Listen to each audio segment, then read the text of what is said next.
একই বেডে শুয়ে ইন্টারনেট মোবাইল দেখলেই সম্পর্ক বলা যায় না। একই বিছানায় ঘুমানোর মানেই যে স্বামী স্ত্রী খুব কাছাকাছি তাও কিন্তু না। একই ছাদের নিচে থাকলেই যে স্বামী স্ত্রীর সম্পর্কটা সুসম্পর্ক সেটাও ঠিক না।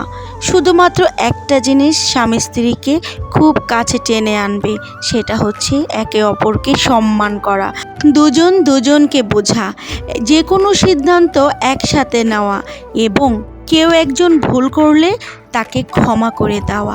স্বামী স্ত্রীর ভিতর ঝগড়া হলে এটা কখনোই দীর্ঘস্থায়ী করবেন না। কালকে ঝগড়ার কথা মনে রেখে আজকের কথা বলা বন্ধ করবেন না। রাতে ঘুমানোর আগে কথা বলে ঘুমাবেন, তা না হলে অনেক দূরত্ব বেড়ে যাবে। স্বামী বা স্ত্রীর রাগ ভাঙানো সুন্নত, এতে কেউ ছোট হয়ে যায় না, বরং সম্পর্কটা আর ভালোবাসাটা আরও বেশি মজবুত হয়। স্বামী স্ত্রীর সম্পর্কটা শুধু একটা কবুল বলেই শেষ হয়ে যায় না, দায়িত্বটা আরও বেড়ে যায়। আর এই দায়িত্বটা শুধু একটা ছেলেরই নয় বা একটা মেয়েরই নয়, দায়িত্বটা দুইজনেরই। তাই দুজনকেই সবসময় দুইজনকে বুঝতে হবে একে অপরের প্রতি সম্মান, শ্রদ্ধা, স্যাক্রিফাইস, এমনকি একে অপরের জন্য ভালো থাকার জন্য যা যা করণীয় স্বামী স্ত্রী দুইজনকে মিলেই করতে হবে। অনেক ভাইয়েরা আছেন যারা নিজেরা একা সিদ্ধান্ত নিতে পছন্দ করেন, দয়া করে এই কাজটা করবেন না। সংসারটা যেহেতু দুইজনেরই, অবশ্যই কোনো সিদ্ধান্ত আপনি নিতেই পারেন, তবে সেই সিদ্ধান্তটা অবশ্যই আপনার প্রিয়তমা আপনার স্ত্রীর সাথে সেটা শেয়ার করবেন। এতে হতে পারে আপনি সিদ্ধান্তটা ভুল নিয়েছেন বা সঠিক নিয়েছেন কি না সেটা তার মাধ্যমে আপনি সঠিক একটা পরামর্শ পেতে পারেন। আসলে সংসার জীবনে সুখী থাকতে না অনেক কিছুর প্রয়োজন হয় না, শুধু একটু কেয়ারিং হতে হয়। স্বামী বলেন আর স্ত্রী বলেন, দুজন যদি দুজনের প্রতি কেয়ারিং থাকেন, সম্মান থাকে, শ্রদ্ধা থাকে, বিশ্বাস থাকে এবং একে অপরকে আলাদা না ভেবে দুজনকে সমান ভাবা যায়, তাহলে কিন্তু সকল সমস্যার সমাধান হয়ে যায়। আসসালামু আলাইকুম, কেমন আছেন আমার ভাই ও বোনেরা? আমি চলে এসেছি আরও একটা সুন্দর ভিডিও নিয়ে। আজকে আমি লাউ রান্না করব। আপনাদের দুলাভাই লাউ অনেক পছন্দ করে, আর লাউটা কিন্তু আমার ভীষণ পছন্দ।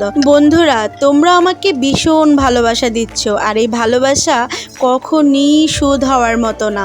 তবে তোমাদের জন্য আমি দোয়া করতে পারি। যারা আমার ভিডিওগুলো দেখছো তাদের প্রতি আমার অনেক ভালোবাসা, অনেক শ্রদ্ধা। আপনারা না থাকলে আমি আজ এই পর্যন্ত আসতে পারতাম না। আমি চেষ্টা করেছি, পরিশ্রম করেছি, আমার পরিশ্রম, আমার চেষ্টা বিফলে যেতে দেননি।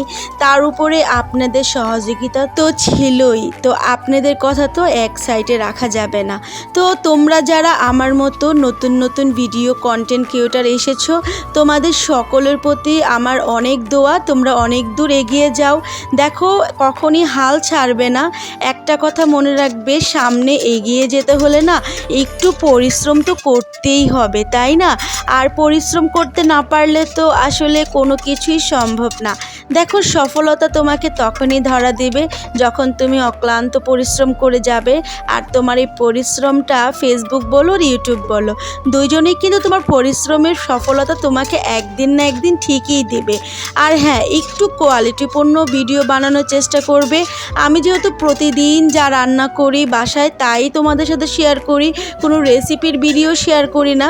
তবে আমি চিন্তা করেছি আরও একটা পেজ খুলবো, যেখানে আমি শুধু বিভিন্ন ধরনের খাবারের রেসিপি তোমাদের সাথে শেয়ার করব। আর আমার এই ব্লগ পেজে আমি শুধুমাত্র ভিডিও সেন্ড করি যে আমি কি করছি বা কোথায় ঘুরছি, তারপরে আমি কি রান্না করছি এবং কিছু মজার মজার কথা তোমাদের সাথে শেয়ার করার চেষ্টা করি। জানি না কতটুকু ভালো করতে পারি, তবে তোমরা আমার জন্য দোয়া করবে। কিছু পারলে অ্যাডভাইসও দিও যে কী ধরনের ভিডিও তোমরা আমার পেজে দেখতে পছন্দ করছো বা আমার চ্যানেলে দেখতে পছন্দ করছো। তো আমার এই রান্নাটা হয়ে গেল। তোমাদের সাথে কথা বলতে বলতে কীরকম হলো আজকের এই লাউ রান্নাটা।